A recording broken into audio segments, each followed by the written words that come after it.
Freedom has a rhythm to it, a longing our bodies know without words, a movement away from everything small and scared, a waking up to possibility, healing backwards and forwards. Even now we are beginning again, unafraid of this much mercy, this much tenderness.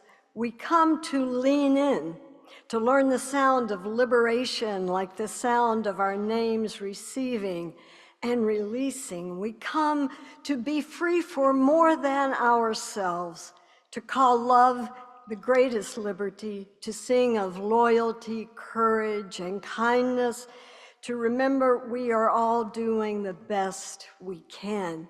Despair has not gotten us yet, nor overwhelm, which is a kind of miracle, surrounded as we are by this much beauty. Come, let us worship together, the words of the Reverend Gretchen Haley. And now I invite you to join in singing a song to be led by our soul singers, We Shall Not Be Moved. And the words are printed on the pink insert in your order of service.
And would our chalice lighters come forward for the lighting of the chalice?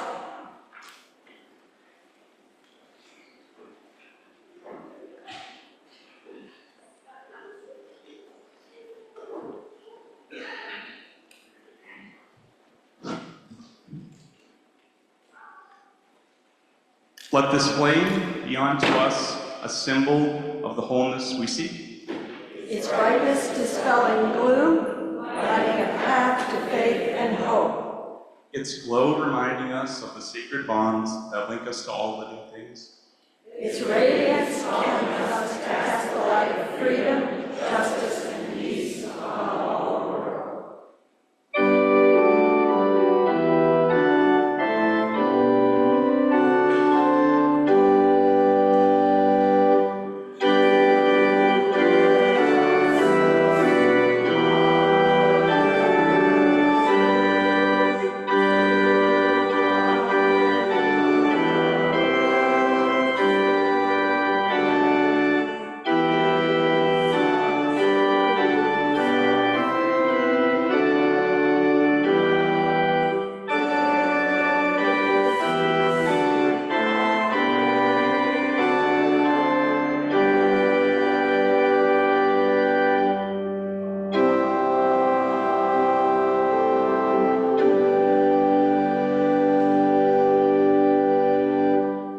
be seated.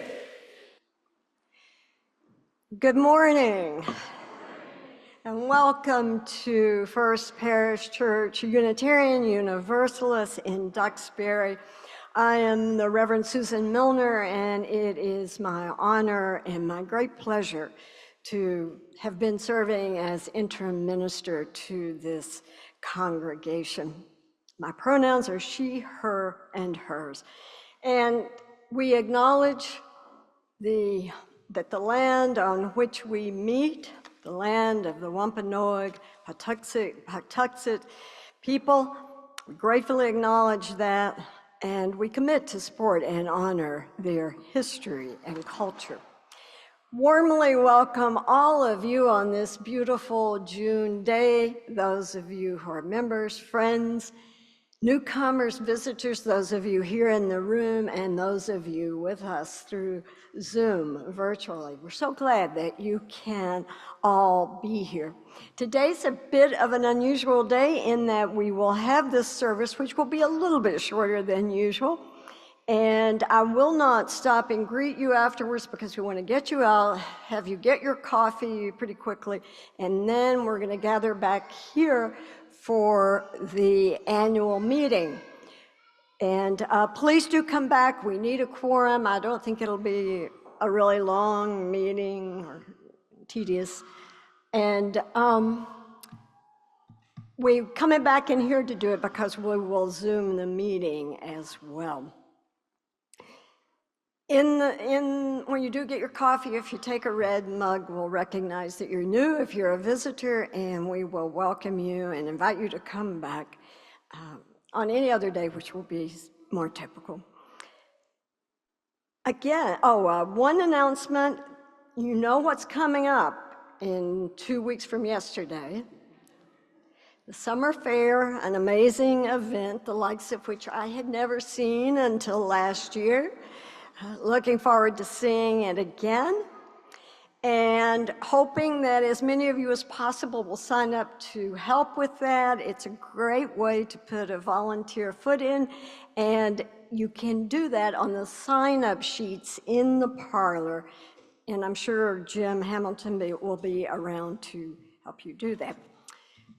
I think that is it. So if somebody will give us a start, we will sing the children out, Go Now in Peace.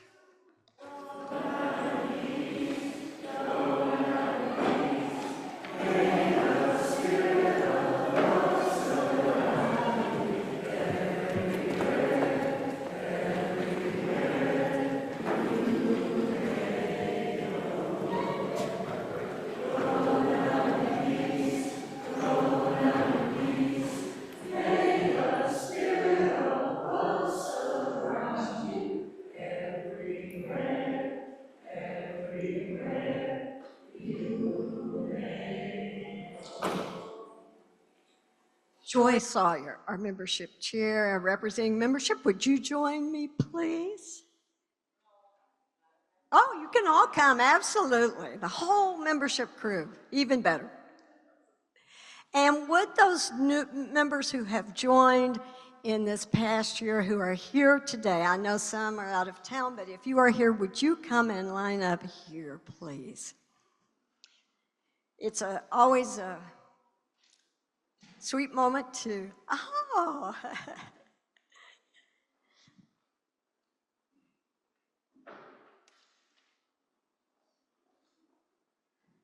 Fantastic.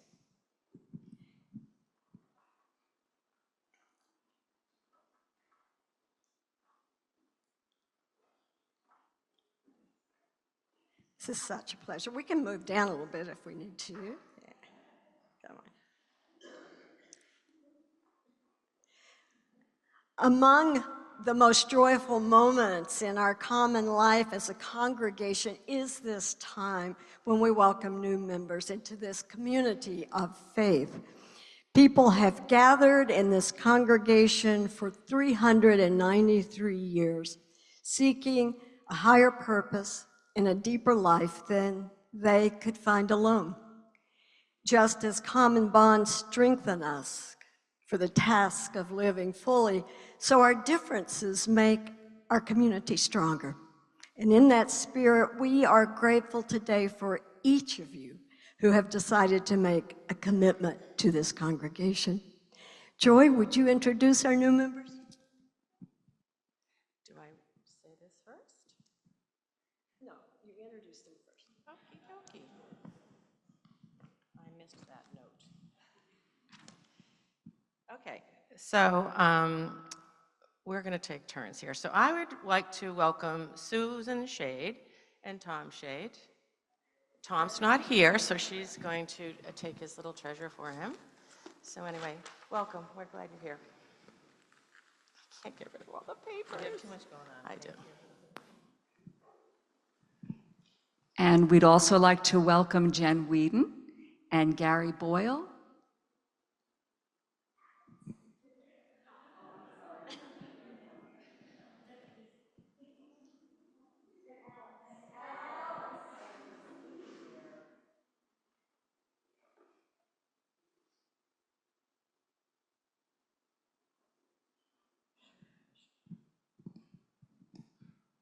And we would like to welcome Robert Neal.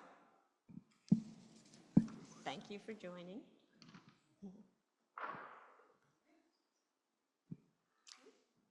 And welcome also to Sarah Helmold and Tim Garalami, and Mari Haley and Michael Haley.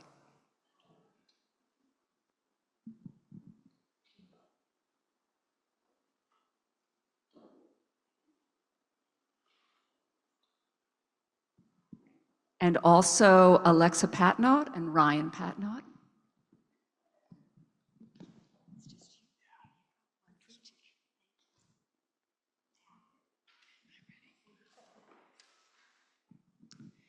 We welcome you and celebrate your decision to become members of this congregation. Together we can accomplish those things we cannot accomplish alone. Together we can work to create our part of a new world of love, justice, and peace. As you join with us today, so we join with you and pledge to support you in your life's journey. Would members of the congregation please rise as able and affirm our newest members with the words printed in your order of service. We covenant together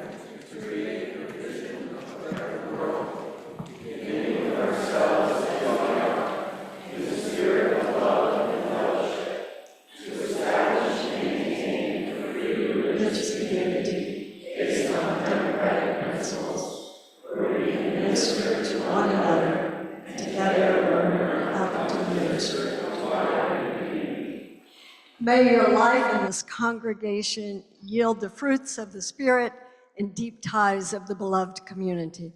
As a blessing on this ceremony, we'll offer you a hand of welcome. And you've already received your book about our Unitarian Universalist tradition.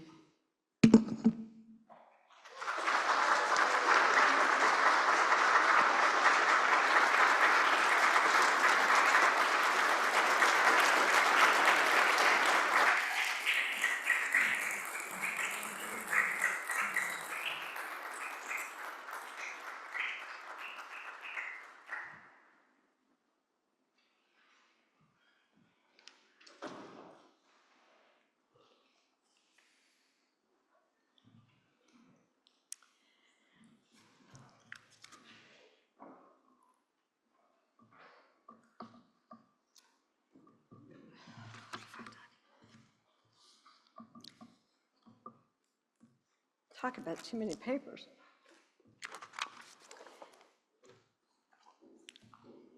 The Universalist Gordon B. McKeeman, who was the president of Starr King School for Ministry, among other things, said that ministry is all that we do together.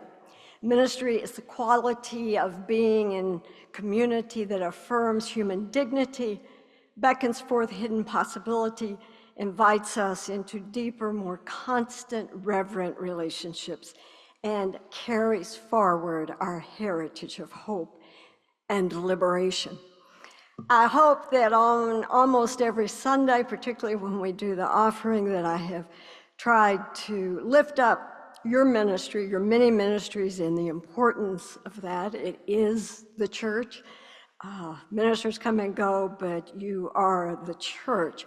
And I just want to do a quick acknowledgement of the areas of ministry, the kinds of ministry that you do in this congregation, that we don't always think of it in these terms. We think of it in committees, but really there are kinds of ministries we do. And one of those kinds of ministry is the ministry of governing. And you know, as an interim minister, I always end up working very closely with boards because I have to come in quickly and get my feet on the ground quickly and leave pretty quickly. And so that's a particularly important thing. I've been so appreciative of our boards in these 2 years who have been without fail of goodwill, of deep intention to serve this community and take the risks of leadership. This year, Tracy Wagner, our parish board president, our congregational president, incomparable vice chair Liz Chrisman, treasurer Nancy Langren, clerk Heidi Conner, Ted Lillis, Caroline Mitchell, Cindy Simmons, Cindy Wilson, Amy Hamilton. They have been so faithful and dealt with so much. I would like for you to give them just a bit of appreciation. They can stand if they want to.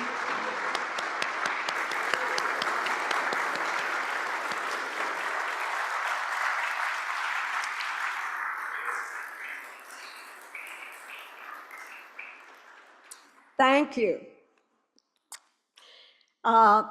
Next week, we have a whole, other parts of governing include the nominating committee, which we don't think about. And thank you for your hard work. I know that's not ever an easy job, especially in the age of decreasing volunteerism. Next Sunday, we have a whole Sunday for recognizing the Ministry of Faith Formation, otherwise has the moniker of Religious Education Sunday, but let's do understand that that involves the Religious Education Committee under Alexa Howell's leadership, all the teachers, people who agree to teach and volunteer as the volunteer child care providers, in addition to those who are staff downstairs. Just a big thank you, because it's an incredibly important ministry in this congregation. Thank you.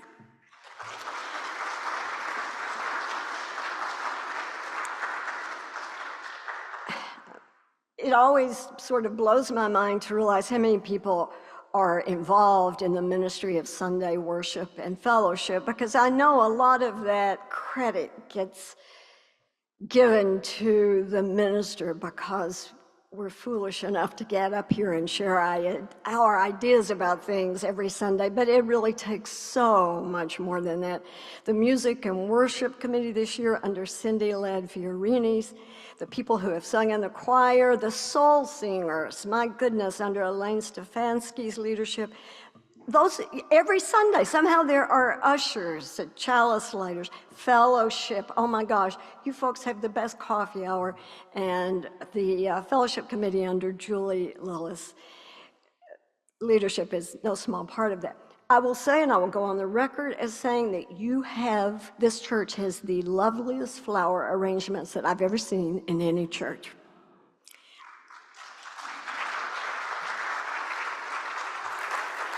I literally look forward to seeing them every week. So thank all of you who do that. Our Zoom IT team, the numbers of Sundays that Ted has seen me coming at him, and of course with our staff help, Emma coming at him with panic or whatever, concern, so appreciative. Musicians in the congregation, in addition to our wonderful staff, thank you all for showing up on Sunday, for caring about Sunday, and for being willing to make it happen. Let's all give ourselves a hand for that.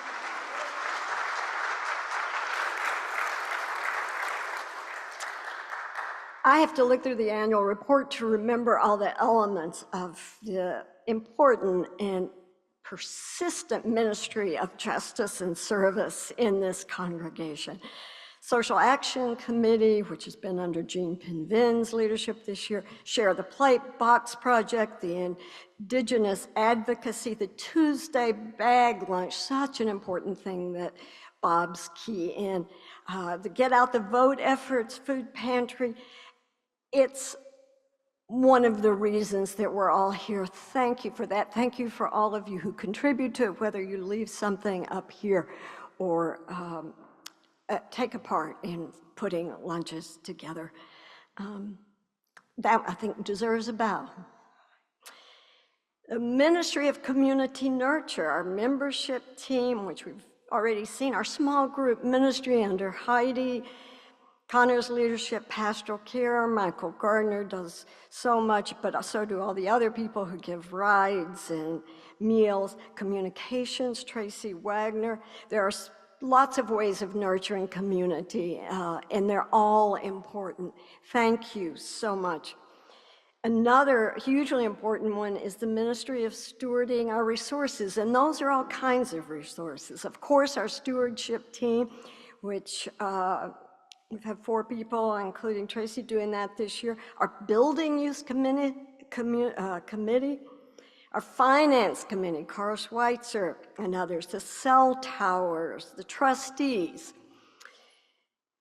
the Safe Congregations Committee under Sharon Nabreski's leadership, the History Committee, and new this year, our Personnel Committee with City-led for Fiorini, Eleanor McGonigal, Jenny Marconi, Carl Kuntz. They have worked really hard to bring some order where it's needed, and thank you so much, all of you who are committed enough to this congregation to take care of its resources, both financial, human, and building, yes.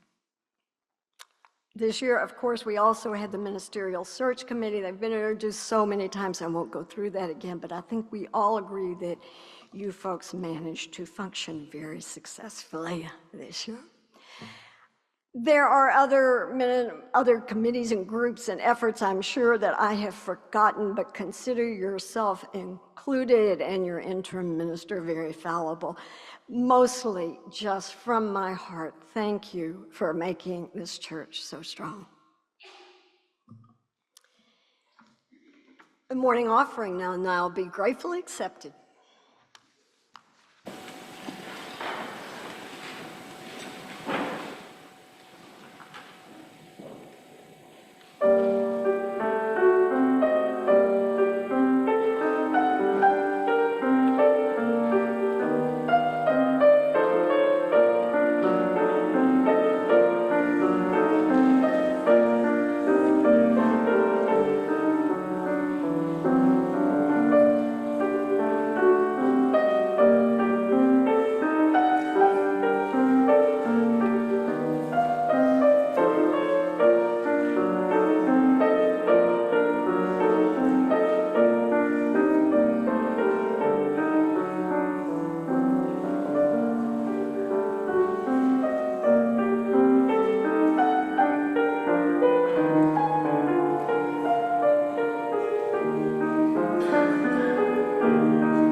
We have lost too many beloved members this year, some too soon, some after long and rich lives, but all important to First Parish. We commit to remembering them, and we hold tenderly the thoughts of those who love them most and grieve deeply their loss. Out of mystery we are born, and mystery receives us when we die, with sorrow and gratitude for all that has been. We bless you on your journey. After each name I speak, we will sound a bell marking the ongoing spirit of that person in this world and this congregation. Austin Douglas Carver.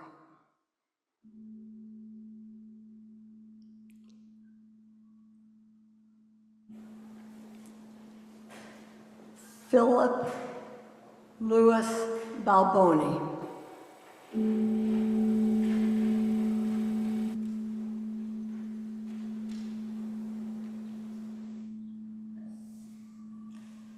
Keena Blackford.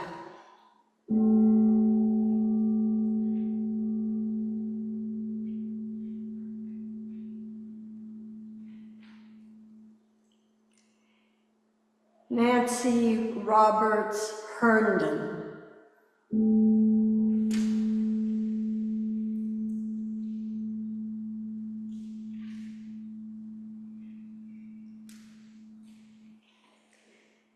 Mary Edgerton Polly Landman.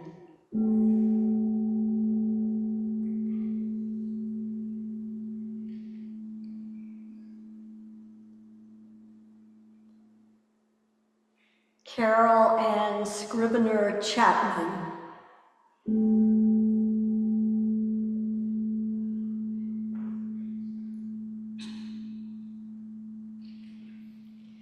Barbara Ann Kiley.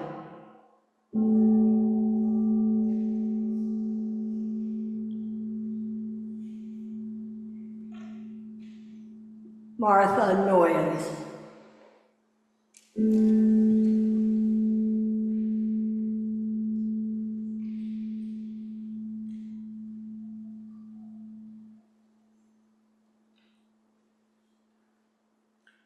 With gratitude for all that has been, we bless you on your journey.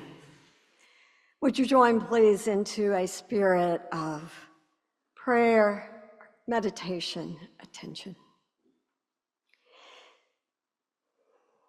Spirit of life and love, may we always remember and cherish our fellow sojourners in this life.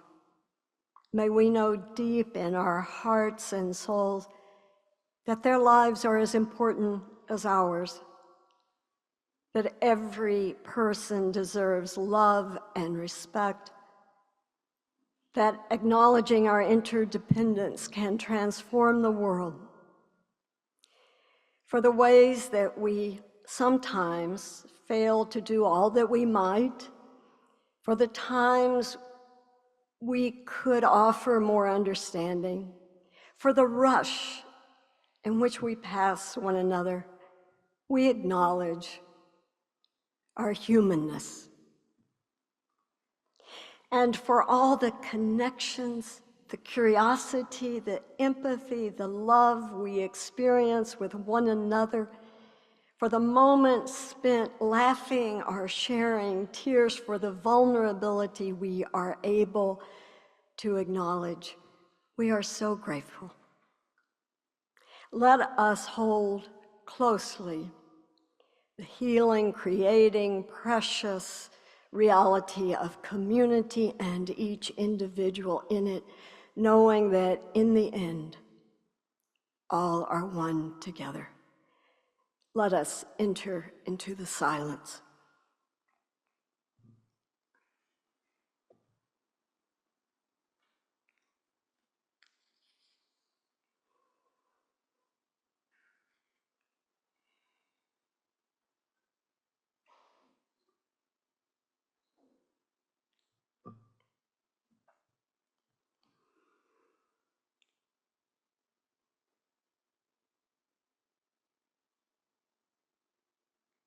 May our, may our hopes and dreams take flight on the wings of love. Amen. Blessed be.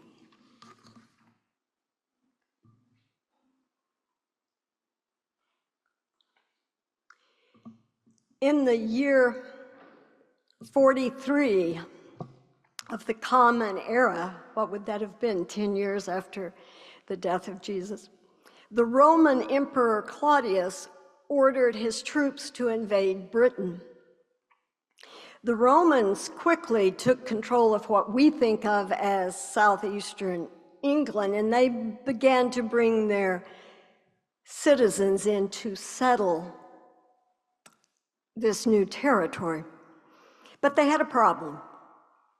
When Roman settlers arrived on the alien, relatively undeveloped island by Roman standards, they had no way to figure out how far they still needed to travel to reach whatever destination they had been assigned. The Romans were greedy military invaders, but they also excelled as problem solvers. And so they created obelisks of granite or marble, tall, narrow columns, which they placed along the road at intervals of every 1,000 double step, whatever that was, to mark location. The markers became known as milestones. We still use the word milestones, and we even have mile markers on some roads, but the common meaning of the word has shifted. A milestone for most of us is an event marking a new stage in an individual's life or a society's history. For a person, it can be something as usual as learning to walk or speak. It can be something earned, like a degree, graduation. Marriage, divorce, birth, death can be milestones in the life of either a person or a family. And when it comes to a nation or a culture, a technological mastery such as electricity or space exploration marks a new era. Whatever the milestone is, whatever level it's on, life will change. Our path will alter in some way. With luck and attention, maybe our understanding will grow, our insight will grow, or our spiritual relationship to the world will deepen. Perhaps we'll even experience a new freedom. In congregations, we also lift up milestones. We do it when we welcome new members. What a wonderful one. Dedicate a child or bridge a youth into their adult life when we hold a marriage ceremony or a memorial service. And we also mark milestones when something important and transforming happens in a community itself, for the community. A building burns to the ground, or the new one is dedicated. A ministry begins or ends. An important anniversary gives people a chance to think about who we have been and who we might become. And today, of course, we are marking some of those milestones, and I think it is especially appropriate to do it before an annual business meeting because it reminds us what the point of doing the business is. It calls us to the higher purpose for which generations of people have done the work, the ministries of First Parish Church in Duxbury. And that purpose is, of course, on one level, to sustain a community. You know, so often if asked, people will say that they come to a congregation or they become part of it because they want community. And I have no doubt that's true. It's a great reason. But sometimes we don't go the next step. to tease out the truth of why we're in a religious community, a spiritual community.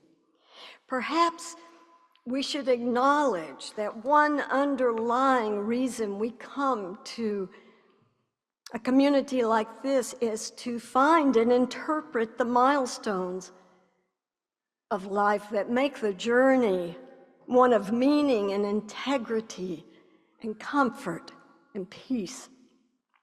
If you think about it, growing through each stage of life is new and unfamiliar territory, an alien land for every person born on this planet. Your birth only happens once. You only come of age once. You only have a first child if you do once. You only anticipate your death once. Well, it could happen more than once, but it's through being in community with others and sharing in their journey, observing their milestones, that we learn how to do it. And for exactly those reasons, the process also supports us in finding freedom, a deeper, meaningful freedom. It might sound counterintuitive because in this society, as we are all too well aware at the moment, we're encouraged to think of freedom as doing and saying whatever you want to.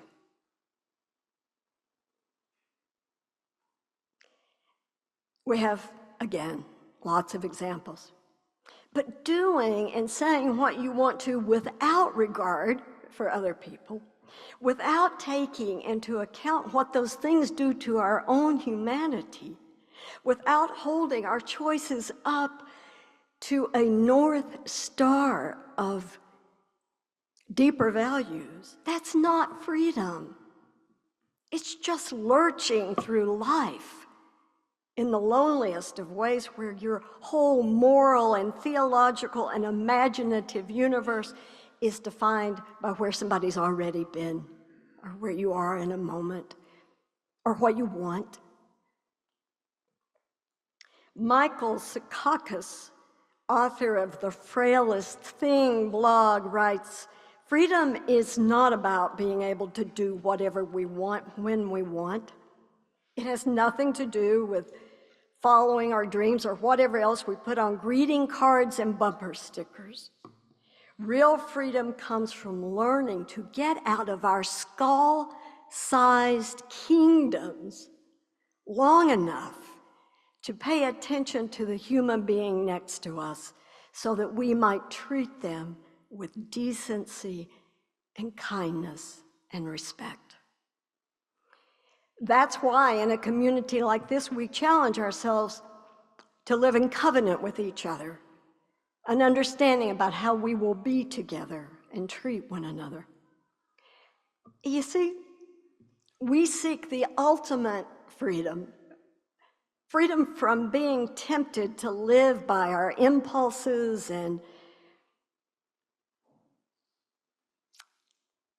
our needs, so that we can be free for forming bonds with others who will inspire us to live by our deeper values. The root of the word religion means to bind. And in our Unitarian Universalist tradition, I trust religion binds us not to dead or dying doctrine, but to each other on the journey. And in that bond, together we visit the milestones that guide us as human beings who seek both freedom and connection, and who want that same quality of life for every person born on this planet. There's no freedom for me without freedom for you. We are truly bound together for freedom. All of this came to mind last week when we celebrated Polly Landman's life. Before the service itself, the memorial service, I led a service for the interment of Polly's ashes in the cemetery right over there for her family. And a few of the words that I always say as a minister on that occasion made their appearance, lay to rest the earthly remains. The peace the world can neither give nor take away, live on in memory. Words like those help us grow accustomed to mortality in the context not of despairing about life because it ends, but celebrating it as part of the natural cycle. But at that graveside, in addition to tears and hugs, came laughter and stories, and maybe, just maybe, a cocktail poured into the grave for Polly. I say that with permission. As I was walking back to the church on the paths of that beautiful cemetery, I noticed the old embracing trees. Look at them. The stones, some of which mark lives of centuries past. And then a goldfinch streaked through the air right in front of me. And a cardinal quietly searched for seed on the ground. Reminders that even in a place of ultimate rest, new life insists on itself in this season. Life that needs freedom to flourish. Thank you for pursuing the freedom that means something. Thank you for being here to mark the milestones of your lives, those of others with whom you gather, and even those of this congregation. It seems at times that we are truly part of a world without end. Amen.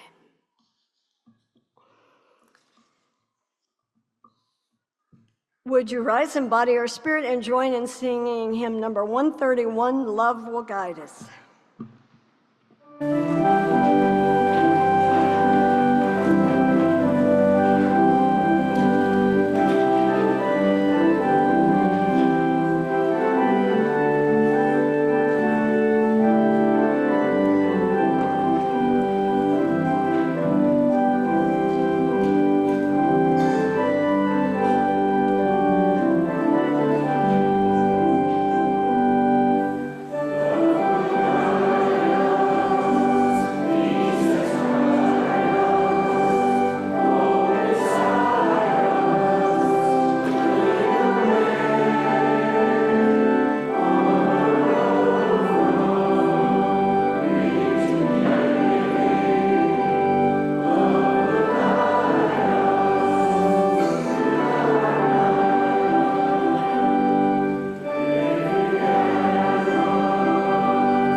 Chalice lighter, one of them, or really anybody, extinguish the battalion, please.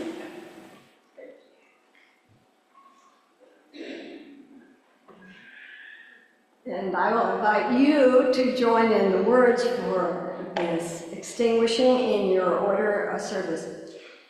We extinguish this flame, but not the light of truth, the warmth of community, or the fire of commitment. These we carry in our hearts until we are together again. May we know ourselves bound in community even when we are apart. May a passion for justice and freedom burn in our lives. May we carry the light of compassion in our hearts and in our every interaction. May we be whole into our devotion to truth and always carry the lamp of peace before us. Those words adopted from Robin Gray. Amen. Blessed be.